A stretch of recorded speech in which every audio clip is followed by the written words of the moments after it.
Welcome everyone. Great to see you all back again here on another live stream.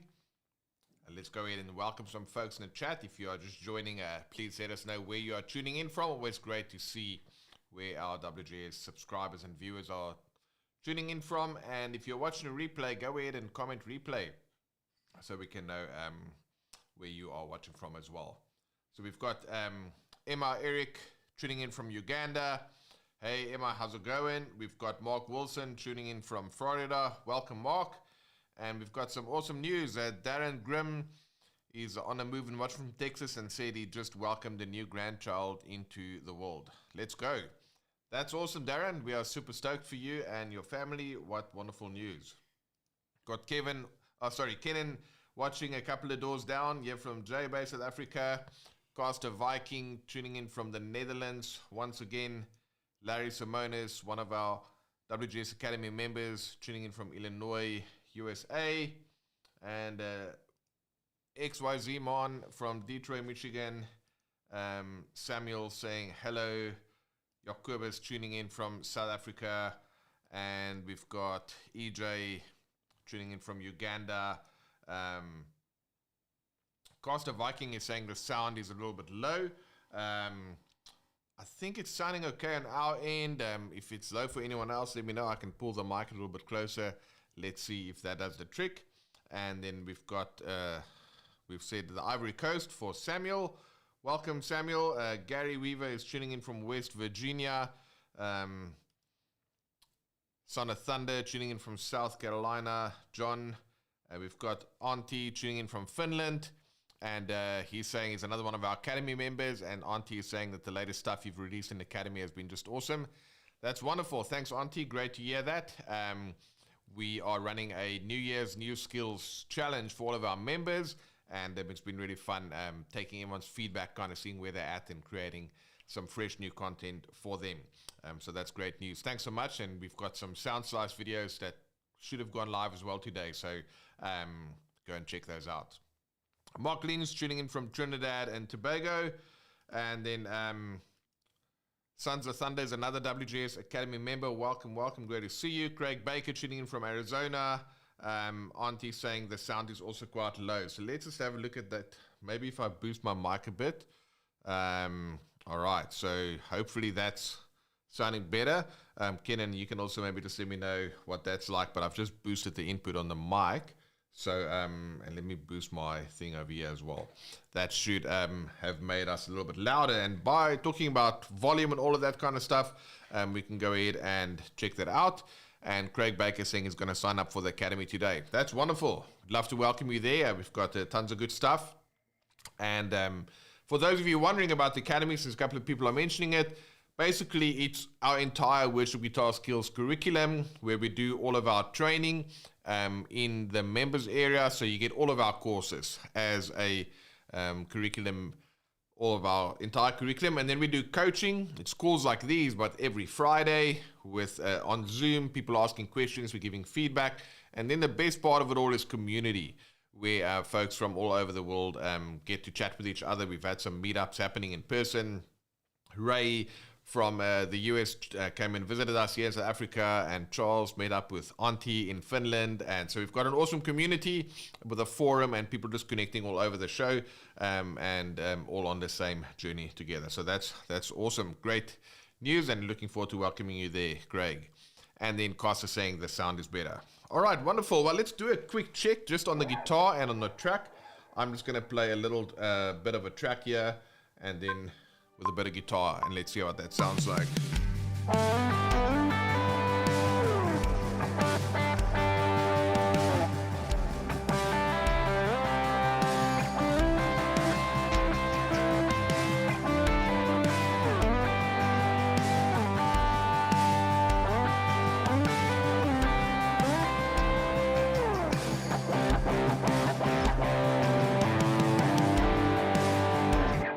Alright, so there's a bit of a sound check there. Let me know if that's sounding good, Kenan, with the guitar and the track. And then I'm looking forward for us to dive into today's training. If you have any questions, feel free to pop them in the comments section over there. If you started with Q followed by a colon, it's easy also for me to spot him afterwards, and Kenan is saying the guitar and the track is sounding good. Wonderful. So it looks like we are off to the races. And today's episode is all about how to go from good to great. And I was actually thinking about that today. You know, the word says, it talks about, well done, thou good and faithful servant. And we know that, you know, that's obviously important for us to be good stewards with what's been entrusted with us, with the talents that we've received, whatever's in our hand. We know that God likes it when we are good stewards with what he has given us. And one of the ways that we can be good stewards as guitar players and as worshipers is for us to improve in our skill, to become more skillful in leading others into the presence of the Lord during times of worship. And so that's a slight, already there's a bit of a nuance there, because it's not about getting better in the sense of like being the world's best guitar player or being the fastest guitar player, knowing the most chords. Those are all things in which you can get better at playing guitar, but that's not our goal in terms of like skill in that regard. It's more skill in terms of how can we better facilitate moments of worship and create an environment where people are drawn into the presence of God. Because we know that when we value his presence, the Lord, things change in our hearts and things change in our lives, and then we can go ahead from that place and advance the kingdom. So now we all know all of these things about the spiritual nature of what we believe.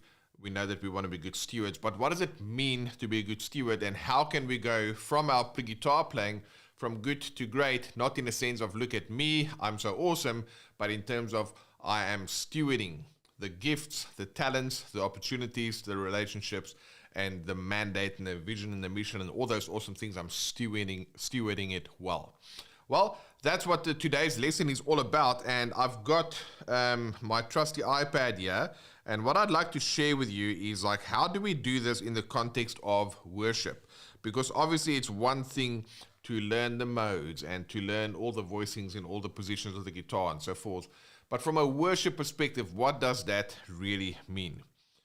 So let's go ahead, and I'm going to just find the iPad here. There we go. I'll come to this worship wheel in a second, which is one of the concepts we teach at the WGS Academy. But I just want to show you this. There's two ways in which we can practice. We all know that obviously in order to improve, we need to spend time practicing. Because we learn music through muscle memory, and that's how we are able to play chords and change chords and strum and play leads and do all these kind of things. It's muscle memory, and the only way that we can get better at that is through practice. But there's two ways in which you can practice. You can practice in what I call a scattered way, or you can practice in what I call a focused way, right? Now, this is a cool diagram from the book called Essentialism that I'm going to share with you. So what they've got this diagram, and they talk about all these little arrows. In that instance, it could be seen as effort. Now for us, it takes effort to practice, right? But it's also every time you sit down with a guitar, you try and learn something new. That's one way that a lot of people practice. They might spend some time learning all about the modes over here, and then they learn pentatonic scales, and then they work on a certain kind of a picking, and then they learn their favorite guitar player solos, and then it's about whatever the case may be, but it's all different things, and it's a little bit scattered in that regard. Now, the flip side of this, instead of us doing all of these separate things, we're actually having a focused practice plan where all those little arrows can join together, and then you can see the growth looks totally different. Over here, our sphere of influence that we can do on the guitar kind of looks like that. It's not going very far. But over here, we obviously have a much further way in which we can travel when we have a focused practice session. Now, what do I mean by that? We all have a constraint. There's only so many things we can do, and this is what this author talks about in the book, Greg McKeown, when he wrote Essentialism. He says, we can do anything, but we can't do everything. So we need to understand that when it comes to practicing, one of our biggest resources, or doing anything in life for that matter, is time, right? So we need to be aware of the fact that time is our biggest resource and our biggest constraint. So we need to be careful in terms of how we spend our time and not just carelessly spend our time.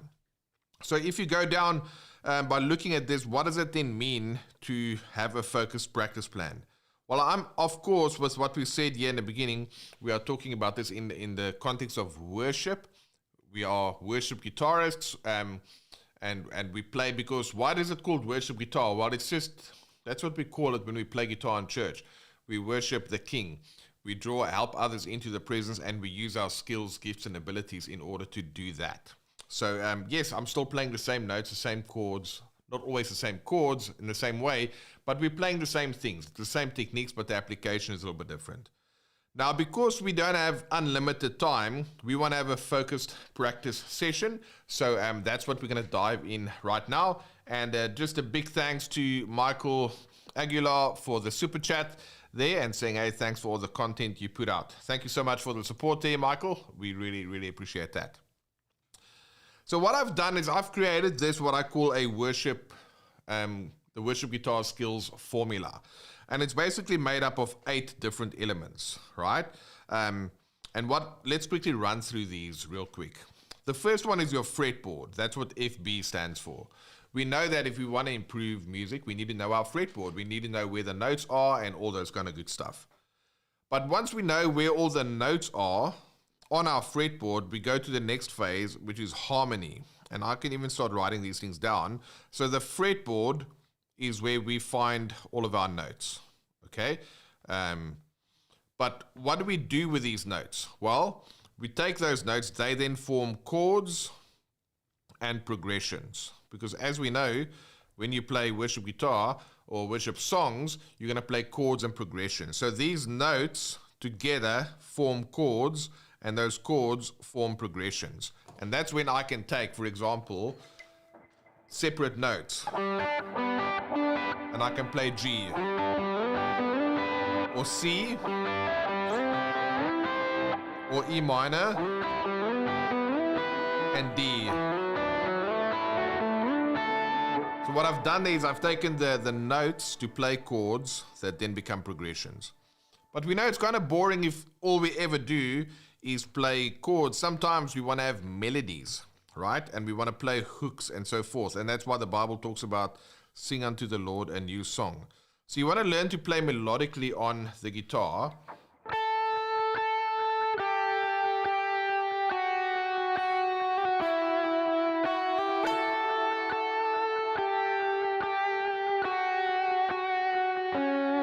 So you want to learn how to play melodically on the guitar. This is where those notes become scales, and the scales will be used to play melody.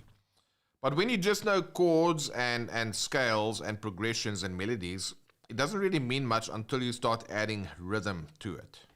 We need to add rhythm, which brings those things to life. So I can add a rhythm like this.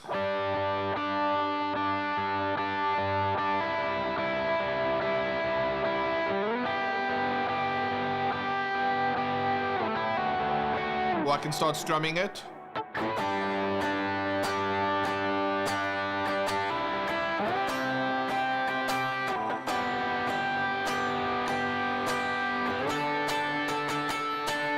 I need to be able to have some kind of a rhythm in which I can play it.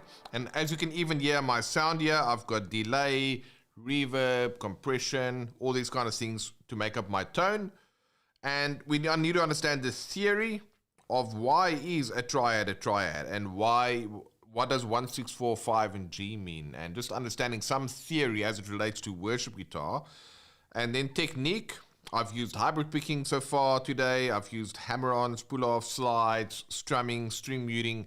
These are the techniques that you use to basically go ahead and put all these things into action. And then finally, aural, which is your ability to hear music. Why do I have this? Because, like I said before, we are short on time. We only have so much time, so we want to know what do we need to focus on so that we can make progress. When we know what we need to focus on, we can use our time wisely and be good stewards with our time, and we can make decent progress. So now this worship wheel basically is a way in which you can score yourself, all right? If you don't know your fretboard at all, you're probably going to be here at 0 in the middle. But if you know your fretboard a little bit, that's 1, 2, 3, 4, 5, 6, 7, 8, 9, 10. So out of 10, you can rate yourself. So let's just say I'm going to use a colorful color here. Let's go, in fact, let's go red, and I'll make this a little bit thicker. So let's say I know my fretboard is kind of like a 4 out of 10, and I'm there. Let's say because of that, I don't know my fretboard so well, my harmony is a little bit there. But let's just say I spent a lot of time learning just pentatonic shapes, and I can play some cool melodies, so that's a lot better. But my rhythm, I struggle with timing, and my tone is not so good because I haven't really focused on getting a good tone dialed in. Let's just say somehow you studied theory at school, so you know your theory pretty well.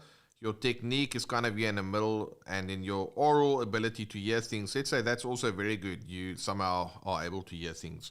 So now what this is basically you scored yourself in all 8 of these areas, just to kind of, see how well do you rank. It's like, think of whatever sport you like, all right?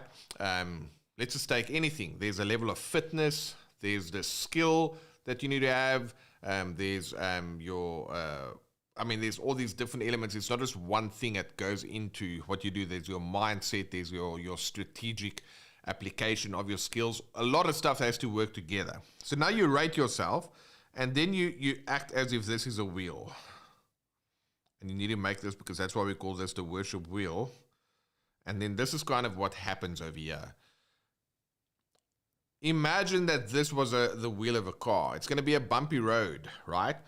Because it's not really smooth or round. Now, if we have someone else who might not know the fretboard super well, they might not know so many chords or melodies, but their rhythm is like that. They've got tone handles. They understand theory. Their technique is kind of over there, and then their oral. So now this is going to be a much smoother circle, right? If I look at it like that. And now if my car looks like this, then I know, okay, at least my skill, while it might not be the best, it's going to be a smooth ride. And then over time, you can focus and you can say, I'm now going to keep growing in a balanced approach. And then that's the way your wheel's going to look like over time, so that you can go ahead and grow your skills and your ability. So that's the first thing that you really need to get down if you want to improve. And I'll just make this nice and big. You guys feel free to email me, charl@worshipguitarskills.com. If you want to have a copy of this worship wheel, I'd happily send you one. And then also just kind of explaining what all these things are that you want to work on, and to kind of figure out where you're at. So that is how you put together a focused practice plan, is by focusing on these 8 elements. And if you are watching this, of course, you can take a screenshot as well, and that will help you to kind of understand a little bit more about how this all works. So now, today, in the time that we have left, I want to show you a couple of things in which you can maybe go ahead and grow in these 8 areas. So if you have any comments, questions, or suggestions here, feel free to throw them in the chat there. And Charlie Gomez is saying, hello from Argentina. God bless you as well, Charlie. Thanks so much for dialing in. All right. So our first area is the fretboard. You want to start there, because this is literally, if you're a painter, you want to know your colors that you have available in your palette. This is what you want to start working on. So if I'm thinking of G, the key of G, and just a chord of G, then I know my notes within that chord is going to be G, B, and D. So I want to be able to just very quickly find all of the G's on the guitar. Whoops. There's all my G's, my B's, and then my D's.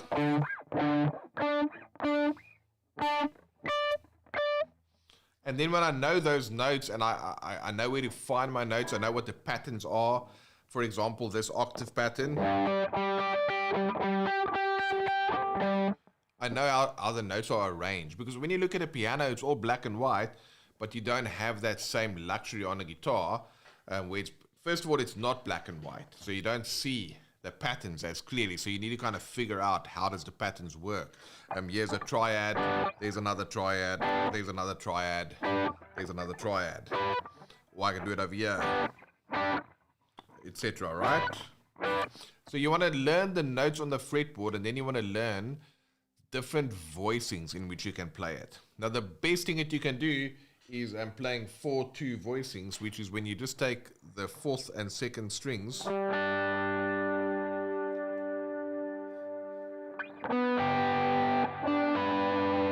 you can do so much with that. C. Now you're going to start looking at harmony. So it's not only how to play the chords, but how to play the chords together. So that's your second area. Once you've learned the notes and you've started with your triads and these 4/2 dyads, then you want to work over to harmony. So if I take a 1-4-6-5 progression in the key of D, then that's going to be D major. That's 1, G major, 4, 6 is the B minor, and 5 is the A. That's how most people will play it. D, G, B minor, A. But did you know that you can play that in 3 different areas? You can play D, G, B minor, A, or I can play D, G, B minor, A, or I can play D, G, B minor, A. So now I've got 3 different areas on the guitar neck, harmony-wise, to play that progression. And let me demo this for you. I'm going to play this over this track, and I'm going to show you the different progressions. Intro, 2, 3, 4. D, G,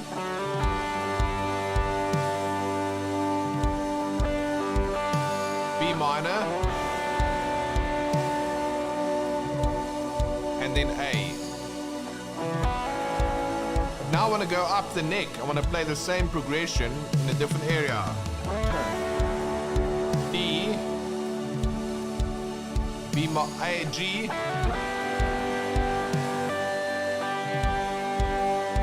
B minor,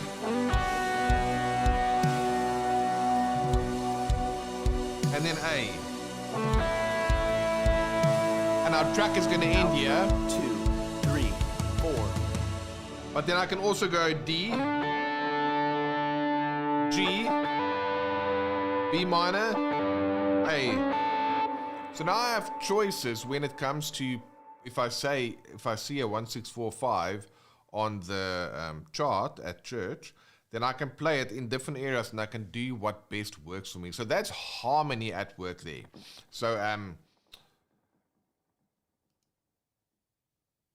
we've got Mike saying, this is awesome. Dankie meester. Is welcome, Mike. Happy to hear that. And then Craig is saying, love the 4/2 voicings.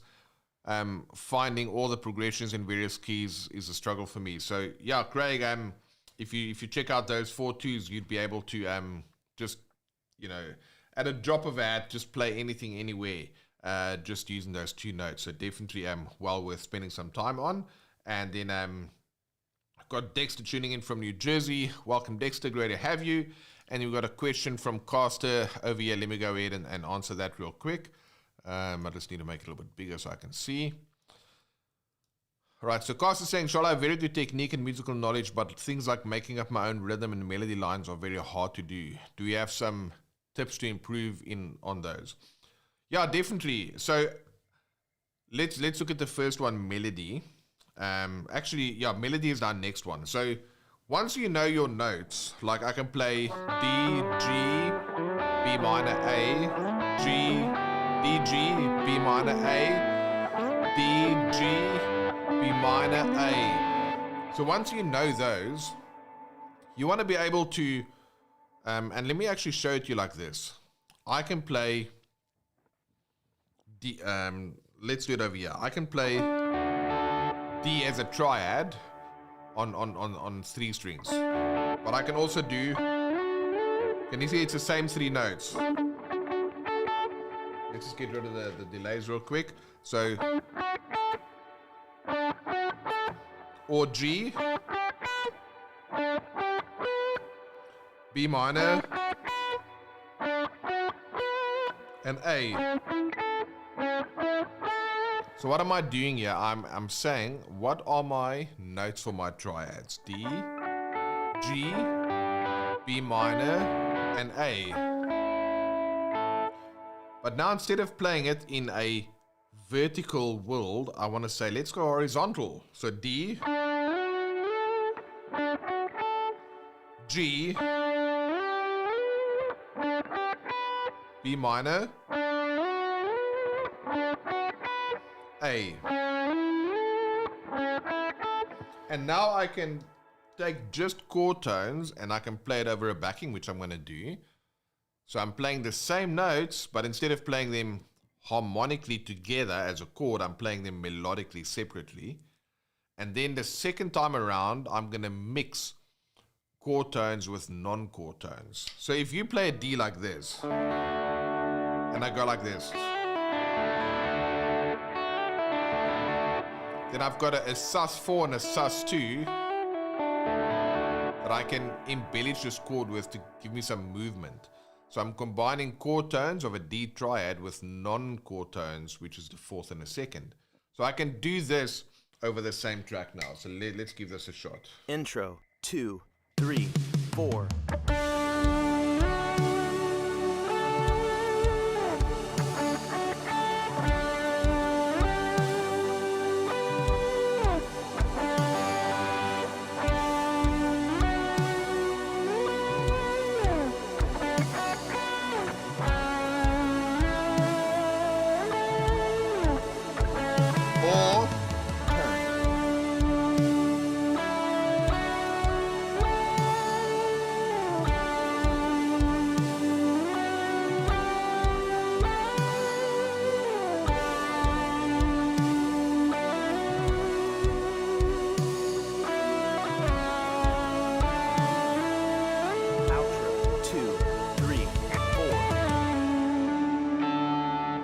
All I've done there from a melody point of view is I took the same notes that are in my chord and I try to play something melodically over there. So that's one thing that you can do.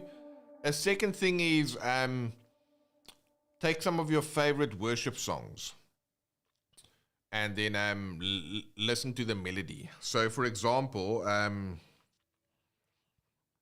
you can take, if you take, let's take Agnes Day. So that's that.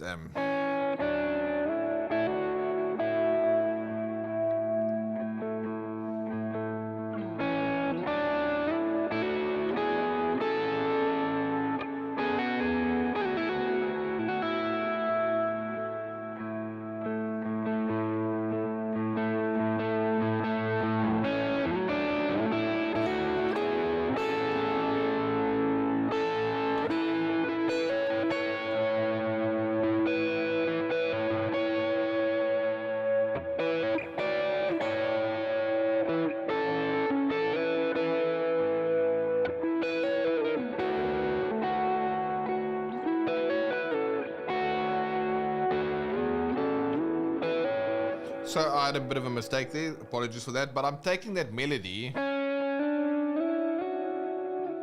and then this is using that exact concept I just showed you. It's A, which is this, but it's using notes to get, which are chord tones and non-chord tones. So you want to take, you know, these kind of ideas and then see what you can do.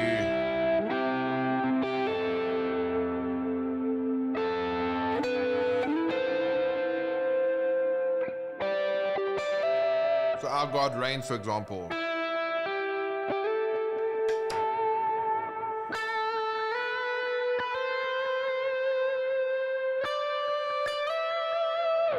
And just learn from those melodies, because that is singing on the guitar.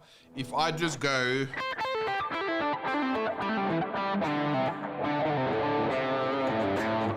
You don't get people singing that in the shower, right?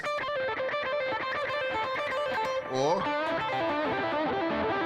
people don't sing that, right? It's fun to play on the guitar, but go and learn some songs. The other day we played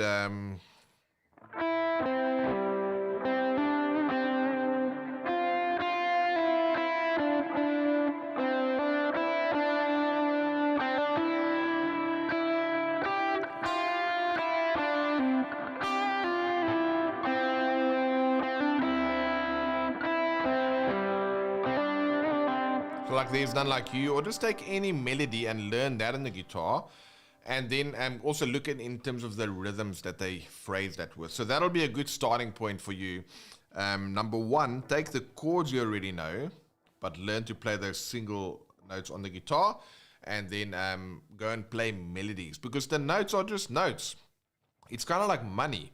Money it's only valuable once you exchange it for something, because if you have $1,000 in your hands, it's just paper, right?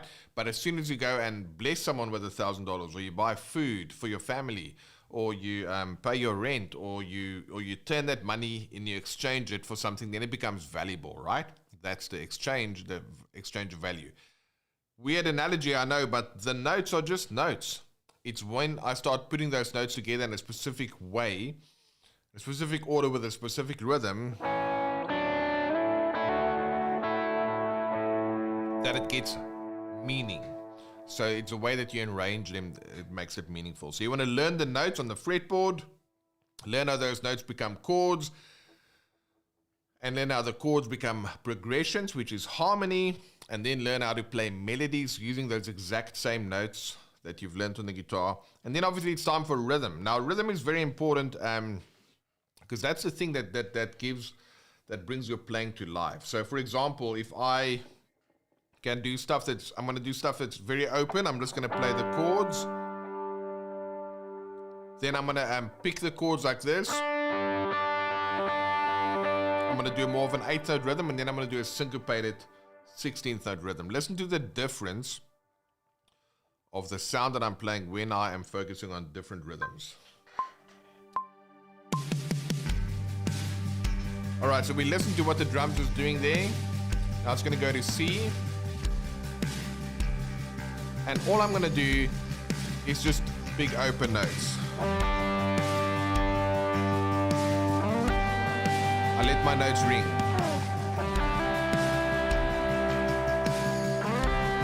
Now let's pick it up, pick it.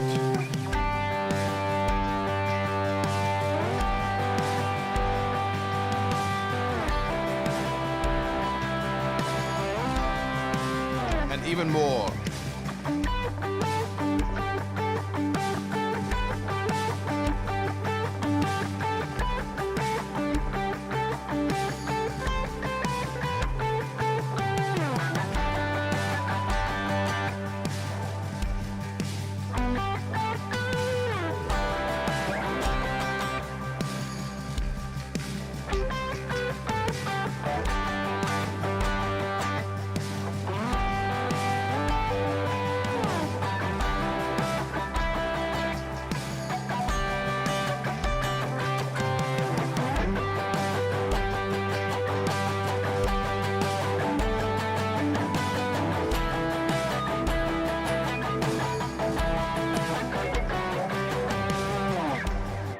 Showing you all the different vibes I can create using the same notes essentially, but I'm playing around with my rhythms, and now that can make a change. So one of the best ways that you can practice your rhythms is like I've just done, put a track on, because if you have a track that you can jam along to, then what you're going to hear is the drums are playing a certain groove, the bass, that's your rhythm sections and drum and the bass, and how can you play within that context.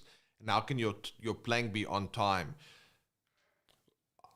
We used to live in London, and I always told a story that there was certain bus stops that with a specific driver, if you were running, a couple of seconds late, and he can see you running towards the bus, he'll wait for you, and you can get on, and then you go to your next stop, right?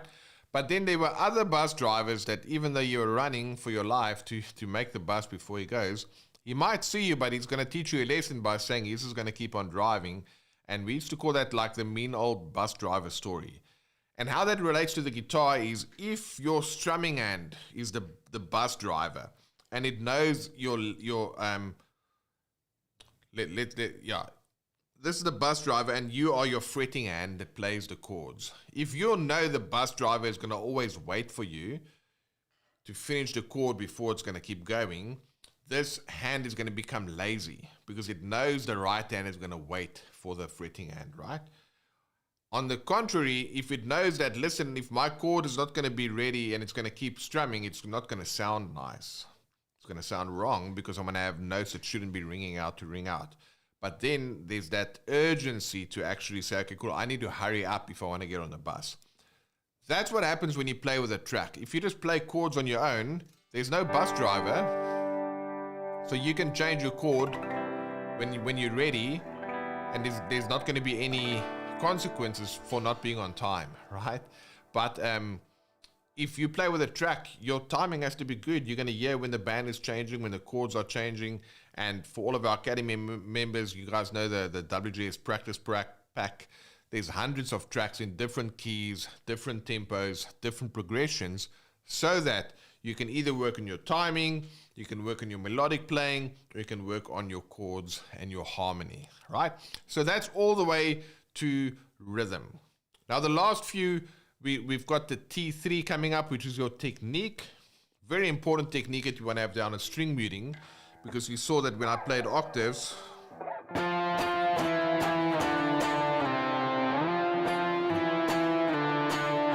I'm playing all 6 strings, but you're only hearing 2 ring out. Or if I'm using hybrid picking for my, then I need to have my hybrid picking dialed in.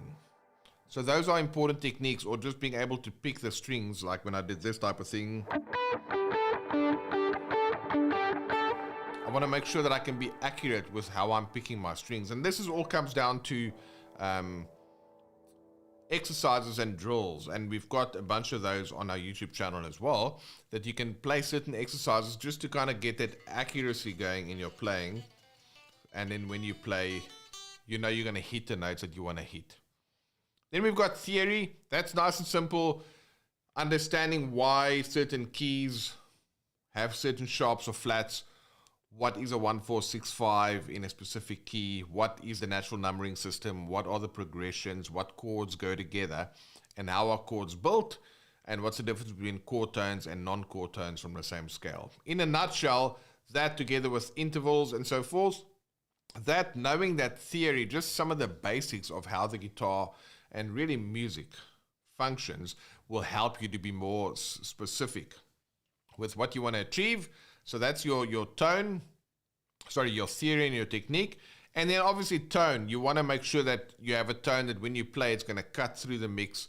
It's going to sound nice. I have my favorite tone that I always use. It's just plenty delay.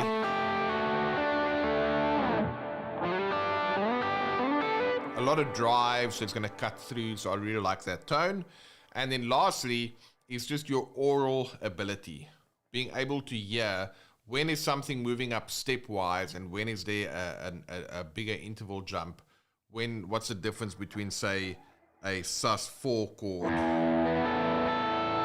versus a triad versus a sus2 versus whatever the case may be. So that's important for you to be able to hear that. And then when you go and look at what I've shown you before, you can now see, are you growing in all 8 of these areas? Meaning you learn your fretboard, which is all the notes. You learn your harmony, which is how those notes become chords and the chords become progressions. You learn melody, so that if you have to play a melody of a song on the guitar or an intro or a little bit of a solo, you know how to make these single notes fit over the chords and where to find them on the fretboard, so it's all connected. You've got good sense of rhythm, so you can take simple notes and make them come to life with good rhythm. You've got a nice tone, which is a combination of your compression, drive, delay, reverb. You understand theory, at least the basics of it. You don't have to go and learn the modes of the harmonic minor scale or whatever, because you're never going to use that for the most part in modern worship music. But just learn the basics of theory, developing good technique, like I said, string muting, articulation, hybrid picking, alternate picking, fretting your chords nice and clean, your notes nice and clean, and being able to recognize intervals when you hear them. If you are growing in all of these areas and you spend time learning them, that sense of practice is going to give you that nice progress, that's focused practice, making the most of the time that you have available so that you can grow as a guitarist. And that is really how we've come full circle here, is how you go from good to great. It's focus, it's intentionality, it's being deliberate about what you learn, how you learn it, and obviously the consistency and the frequency with which you're going to practice, not only on your own, at your house, in your room, but also how you are able to then play with other musicians in a worship context.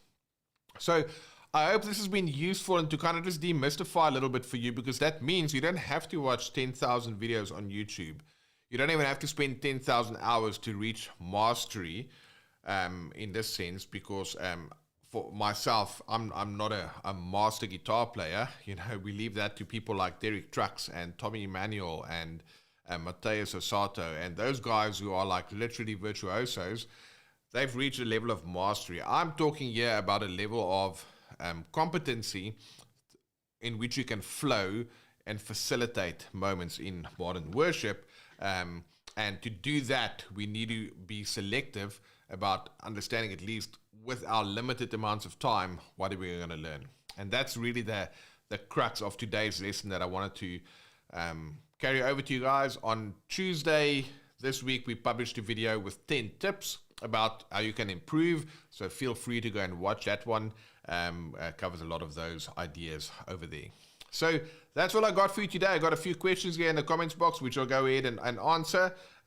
Caster Viking is saying, thank you, Charles. You're welcome. Thanks for joining us. And Calvin joining us from Malaysia. Hey, Calvin, great to see you back here again. And Craig is saying, speaking of tone, what amp or pedal am I emulating? So, yeah, this is my Kemper Profiler. We're going to be spending more time on playing on the Helix as well, which I believe is 10 years old now, and the Kemper must also be around that time. So it's definitely not the latest and the greatest pieces of tech, but they definitely do the trick. And then the amp that I'm emulating here is a Matchless Spitfire. And then there's actually no pedals on here. Let's just see. I've got a Green Scream, which is like emulating a tube screamer. So there is actually that. And then I've got a boost here as well, a pure booster. I'm not really sure what that's based off. And then it's just delay, reverb, and compression. So that's what I'm using from a tone perspective. We also have a detailed breakdown of my tone, which is also on the YouTube channel. So yeah, that's it. Thanks for asking that. And we've got Dexter saying, thank you, Charles. And Charlie Gomez, muchas gracias, Charles. Thank you for joining us as well today. Charlie, it's been really awesome having you guys on again today. And I hope that it was a useful session. And I want to encourage you to you can scroll back to the video to when I had that blank worship wheel, and I can actually go ahead and just do it for us right now. If you want to go ahead and take a screenshot of this, and then do a, what shall we call it? Just go and assess yourself as best as you can. You kind of obviously know what level 10 would look like if you have a level 10 in all of this. But ask yourself, with these 8 elements, where are you weak, right? And then just see, okay, cool, well, what can you do to improve on there? Because it first starts with having an awareness of where you are weak. So feel free to take a snapshot of this. And then, but if you want to get a copy of this, just send me an email. We'll make a link so it's easier to kind of get access to that. But you can email me there, shaw@worshipguitarskills.com, and we'll send you this whole PDF that gives you all of these details around what you can do to improve. But the first step is awareness, knowing where we are lacking a little bit, and we can improve in those areas. So Mark is saying a tone is a challenge for him, and we'll do spend some time diving into tones. And Mark is using a Helix, so we've also have a Helix here, so we'll pull up Helix Native and so forth, and HX Edit and whatever it's called, and kind of do some deep dives in tone as well. We did do that for reverb and delay, which is on our channel if you want to check that out, but we'll definitely be spending some more time on tone as well. Wonderful. And then Mr. Music Genius is saying, where can we watch you play live at church? If you go to YouTube and you search for Victory Church J Bay, which is Jeffreys Bay, Victory Church J Bay, I play there about once or twice a month. We are thankful to have a couple of guitar players in our community and team here. But yeah, you'll see me play live over there, and then we'll also started filming more of the playing there, so we can kind of post some of that stuff on the channel as well, and just kind of look at what happens on stage, what do you play, and then how does that break down to something as like the worship wheel and so forth. So yeah, there we go. And Larry, you stole the words right out of my mouth there, saying these hours go by too quickly. Thanks. Yeah, I feel the same whenever we hit go live. I sometimes wonder what are we going to talk about for a whole hour, and then when I look again, it's time to say goodbye. But yeah, if you guys need some more stuff, obviously Larry, you're one of our Academy members, so hopefully you're enjoying the new challenge we're doing there, and there's lots of details and things that you can do there in the Academy, and then obviously we have our YouTube channel as well for folks who are not yet members of the Academy. And then I think we'll end off over here with Mark's question, which is an important question. It's how do you deal with the depression from lack of progress even if you are practicing? Yeah, it's a very good question, and that's really why we also had that diagram in terms of like what progress looks like. And I think it's a combination of a couple of things. Sometimes we need to ask ourselves, we're spending time practicing, then this is where wisdom comes in, right? They say that knowledge is knowing that a tomato is a fruit, and wisdom is knowing that you don't put it in fruit salad. So there's kind of that wisdom component that you need to have in terms of like, okay, great. Is it a case of I'm practicing and I'm not seeing results yet, but I just need to stick with this because my muscle memory and the motor skills need to be programmed, and it needs to take time for those things to kick in?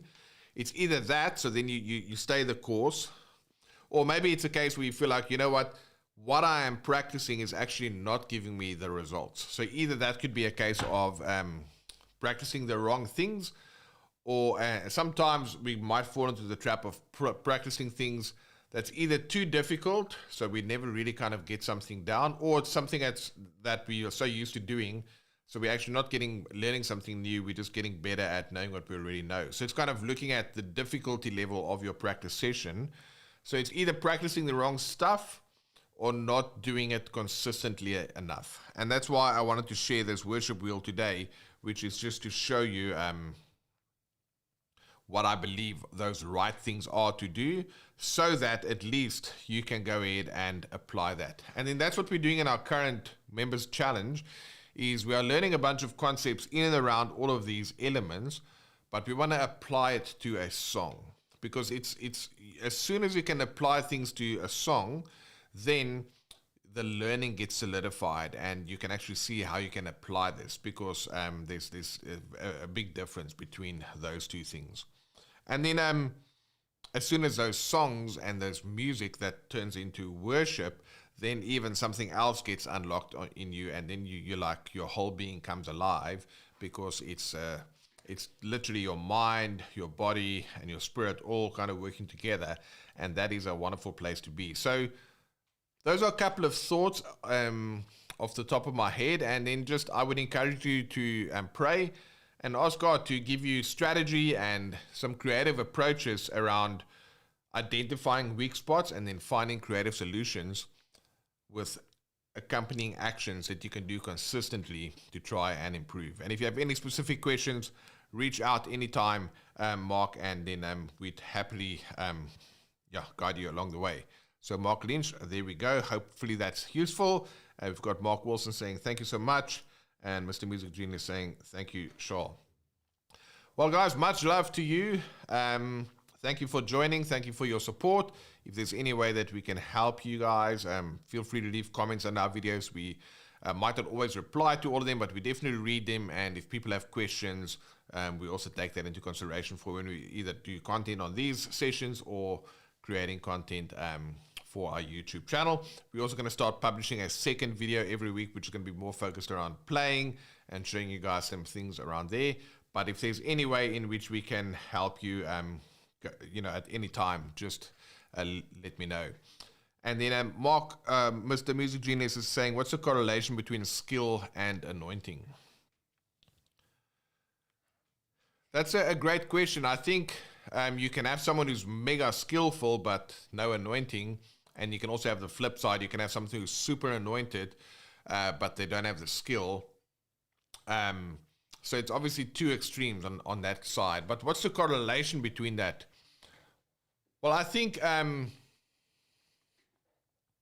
when we bring our gift or what's been entrusted to us, and we use that to serve in the kingdom, and we use that with that mindset and that heart attitude behind it, like we want to minister to the Lord, we want to draw people into His presence, then I think when I must do a deeper study around all these things, but when God blesses that, and when it's presented as a holy sacrifice in that regard, and the right heart attitude and all those kind of things, then there's an anointing, and the Spirit can move along with you, and it can do awesome things.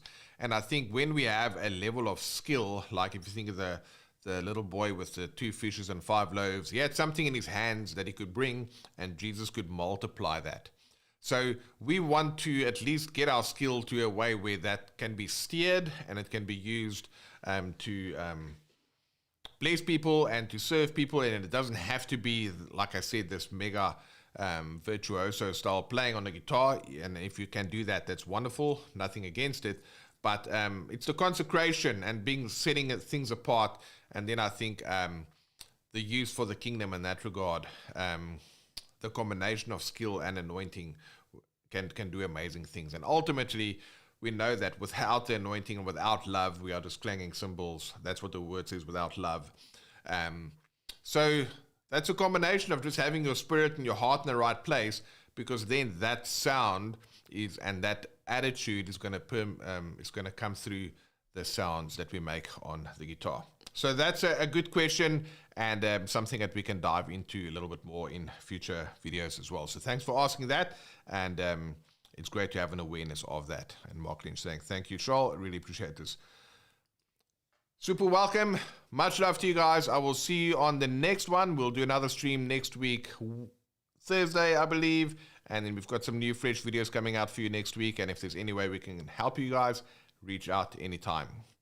Have a great rest of your day, and we'll see you next time. Bye-bye, guys.